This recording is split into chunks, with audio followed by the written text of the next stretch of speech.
का जो अंतर है वो स्पष्ट नज़र आ रहा है। जो लोग ये कहते हैं महिला पढ़ाओ महिला बचाओ, इस तरह की बात करते हैं, वो आज बिल्कुल उसके विपरीत कार्य कर रहे हैं। में जिस तरह से महिला हैं, आज तक अंकिता भंडारी को कोई बच्ची के साथ जघन्य अपराध करके यहाँ की इन्हीं की भाजपा थी जो रानीपुर विधानसभा में ही रहती थी, अपराध वो कराती थी, उसको कोई न्याय मिलने की बजाय आज फिर चंपावत में दो जघन्य अपराध करके बलात्कार की जितनी निंदा की जाए उतना कम है। ये हम इस तीर्थ नगरी और उत्तराखंड के ऊपर इतना बड़ा कलंक है, पूरे देश में उसकी चर्चा है, बातें हो रही हैं और उत्तराखंड को बहुत हल्की दृष्टि से पूरे देश में देखा जा रहा है। उसी को लेकर आज कांग्रेस के लोग सड़कों पर हैं और लगातार हम सड़कों पर रहेंगे जब तक इन महिलाओं को न्याय नहीं मिलेगा। और यही नहीं, आज जिस तरह से भाजपा सरकार के लोगों ने इस चंपावत वाले कांड को अलग से मोड़ देने का काम किया है।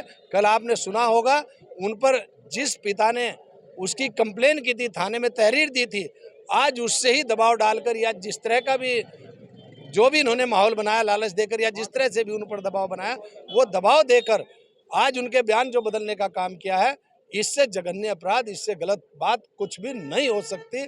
आप महिलाओं पर अत्याचार भी करेंगे, फिर उन पर दबाव बनाकर उनके बयान भी बदलवाओगे, उन्हें कहोगे कि हमारे साथ कुछ नहीं हुआ, तो ये एक सीधा सीधा गुंडागर्दी है।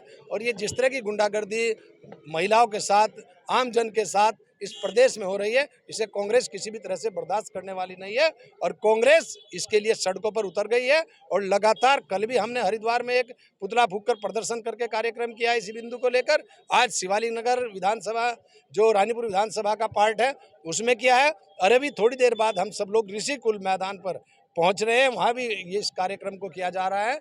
लगातार पूरे प्रदेश में इसके विरोध प्रदर्शन हो रहे हैं और जब तक इन महिलाओं को न्याय नहीं मिलेगा कांग्रेस चैन से नहीं बैठेगी। मैं इस मौके पर एक बात और कहना चाहता हूं, यहाँ के जो रानीपुर के विधायक हैं, जिस तरह से वो कांग्रेस के कार्यकर्ताओं को आरोपित कर रहे हैं और कांग्रेस के कार्यकर्ताओं के खिलाफ बातें कर रहे हैं, वो अपने उपलब्धियां बता रहे हैं, उनकी कोई उपलब्धि नहीं आज तक सिवाय रानीपुर विधानसभा में एक सिर्फ जो निधि मिलती है उसको कहीं ना कहीं तो खर्च करना ही होगा। उसको खर्च करने के अलावा मुझे बता दे, कोई आपने हॉस्पिटल दिया, कोई आपने विद्यालय दिया, ऐसा कुछ सरकारी एक केंद्रीय विद्यालय चलता था जिसको हमारे द्वारा कांग्रेस के द्वारा संचालित कराया गया था, उसको भी आज पिछले 5 साल से प्रवेश बंद है।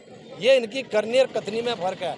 आज नई कॉलोनियों में सड़कों की व्यवस्था देखें, नालियों की व्यवस्था देखें, कहीं पर भी विधायक 3 बार के विधायक पूरी तरह से अपने कार्यों में फेल है। वो अपनी झेप उतार रहे हैं, अपने आप का को सेव करने के लिए इस तरह की बातें कर रहे हैं। आज महदूद में जो बुरा हाल पानी का, जब बरसात में इतना 4-4 फुट पानी रस्तों से चलता है, वहाँ क्या स्थिति लोगों की बनती है, रास्ता भी पार नहीं कर पाते गांव के बीच में। तो इस तरह ब्रह्मपुरी में भी नालियों की जो स्थिति है, नई कॉलोनियों में पानी के भराव की स्थिति है, तमाम समस्याएं इस विधानसभा में। और उस विधानसभा की समस्याओं का समाधान अगर कर सकती है तो सिर्फ कांग्रेस कर सकती है, जिसकी ओर यहाँ का निवासी आंख नजर भर कर देख रहा है कि आने वाले समय में हम कांग्रेस की तरफ चले और कांग्रेस की सरकार बने।